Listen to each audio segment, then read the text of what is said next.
وأحسن منك لم تر قط عين،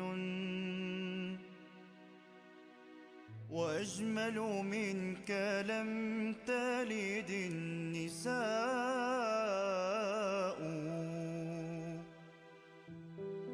خلقت مبرأ من كل عيب، خلقت مبرأ من كل عيب، كأنك قد خلقت كما تشاء. صلوا على خير الأنام المصطفى بدر التمام، صلوا عليه وسلموا يشفع لنا يوم الزحام. صلوا على خير الأنام المصطفى بدر التمام، صلوا عليه وسلموا يشفع لنا يوم الزحام. يا نفس طيبي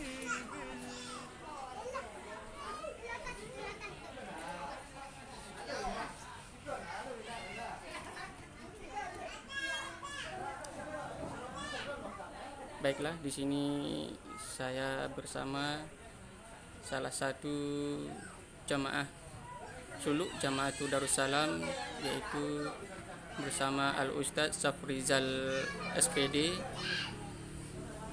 Assalamualaikum Ustadz. Waalaikumsalam warahmatullahi wabarakatuh. Baiklah, di sini saya ingin menanyakan sedikit, yaitu sejarah singkat madrasah ataupun rumah suluk Jamaatul Darussalam, dan juga pengertian dari suluk itu sendiri dan kegiatan yang dilaksanakan dalam rumah suluk Jamaatul Darussalam ini.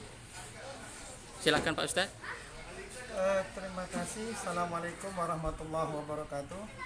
Waalaikumsalam warahmatullahi wabarakatuh. Syukur pada Allah Subhanahu wa taala, selawat pada baginda Rasulullah sallallahu alaihi wasallam. Semoga kita mendapat syafaatnya, amin ya rabbal alamin. Dari pertanyaan tadi, bahwasanya rumah suluk Tarekat Naqsabandiyah Jamaatul Darussalam Teluk Pulau Hulu, Kecamatan Rimba Melintang, Kabupaten Rokan Hilir di Riau ini sudah lama berdiri dengan mursyid yang pertama, Allahyarham Syekh Haji Baharudin Al-Khalidi Naqsabandi Rokan Kepenuhan bin Khalifah Alimuddin. Beliau ini lahir pada tahun 1333 Hijriah atau 1914 Masehi. Beliau masih muda diangkat jadi khalifah, dan beliau ini awalnya bersuluk kepada Tuan Syekh Basah, namanya Bagan Siapa Api, yang konon ceritanya berdarah putih. Namun beliau dipanggil oleh Allah Subhanahu wa taala wafat, maka diserahkan kepada Tuan Guru di Babu Salam Langkat Tanjung Pura, yakni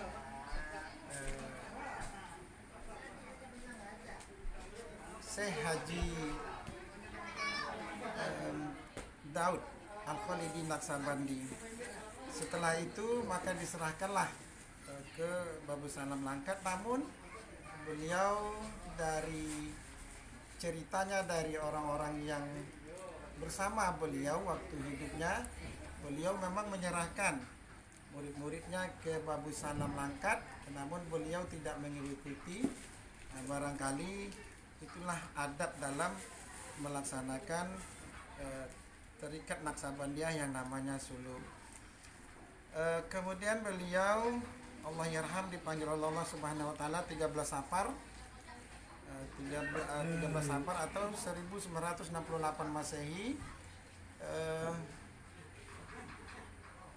maka diganti oleh Khalifah atau Syekh Haji Abdul Latif Al-Khalidi Naksabandi sebagai pengganti beliau untuk meneruskan dan mengembangkan ilmu Thariqat Naksabandiyah atau dalam dikenal dengan suluk.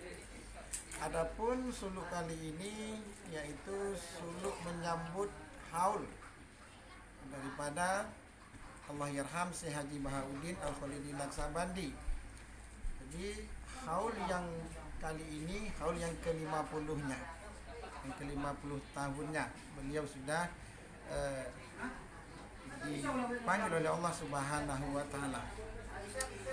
Kemudian apa yang dilakukan dalam persulukan ini sebenarnya sudah banyak ditemukan dan bisa dibaca di sosmed atau barangkali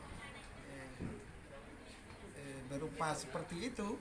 Namun barangkali ingin kami jelaskan sedikit masalah apa yang dikerjakan orang suluk itu supaya tidak meragukan. Kita sampaikan ada beberapa hal yang dilakukan. Pertama, zikir, itulah mujahadah. Kemudian berkhalawat. Kemudian berkhalawat maksudnya bertawajuh. Kemudian dilakukan apa yang dilakukan sebenarnya oleh baginda Rasulullah SAW dalam sunnahnya, zikir. Kemudian ada keuntungannya sholat pada tempatnya, pada awal waktunya, dan Allah Subhanahu wa taala mengatakan as-sholatu waqtiha.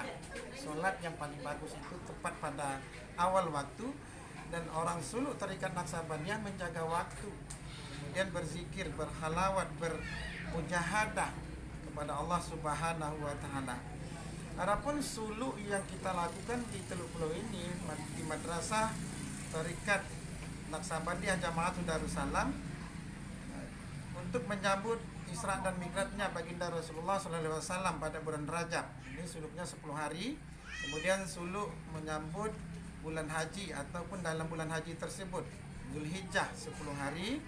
Kemudian bulan Muharram 10 hari disambung dengan bulan Safar, itu dilakukan 20 hari. Inilah hal yang kita lakukan pada hari ini, yang insya Allah nanti penutupannya setelah sholat asar berjamaah. Kemudian bulan Sa'ban, Ramadan, Syawal, 3 bulan ini kita ambil 5 hari dalam bulan Sa'ban, Ramadan penuh 1 bulan, kemudian 5 hari dalam bulan Syawal, ini 40 hari yang kita lakukan dari pertama yang mendirikan suluk di Teluk Pulau Hulu ini, Allahyarham Syekh Haji Bahauddin, sampailah kepada sekarang ini Mamak Khalifah Bukhari Syihab. Saya kira itu yang bisa kami jelaskan sedikit. Adapun pertanyaan saudara Rama tadi, apa sih thariqat itu? Bagaimana jalan-jalan thariqat? Secara sederhana, thariqat diartikan sebagai jalan. Jadi bahasa Arab thariqat, jalan. Kemudian jalan bagaimana? Mengacu kepada aliran yang dilakukan oleh baginda Rasulullah.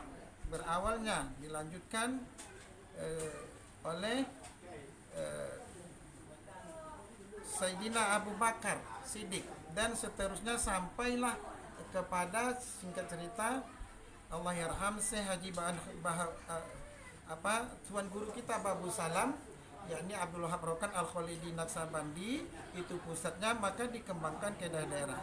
Jadi metode ini, pengertian ini mengacu pada aliran keagamaan tasawuf atau disebut sufisme dalam Islam. Thariqat secara konseptual dengan hakikat atau kebenaran. Kebenaran apa? Yang diambil kebenaran sejati, yaitu cita-cita ideal yang ingin dicapaikan oleh para pelaku aliran tersebut, yakni sufi tersebut. Dalam arti yang lebih luas, thariqat dimaknai dengan metode pemberian bimbingan spiritual kepada individu dalam mengarahkan hidupnya menuju kedekatan diri dengan Allah Subhanahu wa taala, sang pencipta atau sang khalik.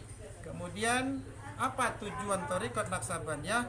Aktivitas ibadah untuk membersihkan jiwa, menjaga hawa nafsu, untuk melepaskan diri beberapa sifat yang tidak baik seperti ujub, penyakit hati sebenarnya, kemudian takabur, ria, hubud dunia atau cinta dunia. Dengan melakukan thariqat maka seseorang berharap mempunyai sifat-sifat yang mulia seperti tawakal, rendah hati, dan berbagai sifat terpuji lainnya. Di Indonesia kita tahu tarekat yang besar dan sangat berkembang yakni tarekat Naqsabandiyah yang pusatnya di Babu Salam, tidak jauh dari Kabupaten Langkat itu sendiri. Saya kira itu penjelasan singkat dari kami, dan itu sepengetahuan kami. Mohon maaf barangkali ada ketidaksamaan antara kita bahwa berbeda dalam suluk ini. Kami mohon maaf, dan itu yang kami dapatkan dan itu pula lah yang kami sampaikan. Dan sekali lagi saya katakan, inilah adanya kami, tapi kami berdasar Allah Subhanahu wa taala berfirman dalam Al-Qur'an, wa huwa ma'akum aina ma kuntum, dan Dia Allah itu bersama kita. Kemudian dimanapun ada kita, Allah tetap beserta kita. Nah, dari dalam suluk itu ada tingkatan zikirnya, dan insya Allah ingin merasakan, silakan kita bersama-sama untuk melaksanakan suluk ini, karena ini kerja kedekatan kita dengan Allah Subhanahu wa taala. Ya, semoga kita bisa mengerti secara bersama. Terima kasih, mohon maaf. Assalamualaikum warahmatullahi wabarakatuh. Waalaikumsalam warahmatullahi wabarakatuh. Baiklah, itulah tadi sudah dijelaskan oleh salah satu jamaah suluk, yaitu Bapak Al-Ustadz Safrizal SPD. Terima kasih mengucapkan. Sekian dari saya. Assalamualaikum warahmatullahi wabarakatuh.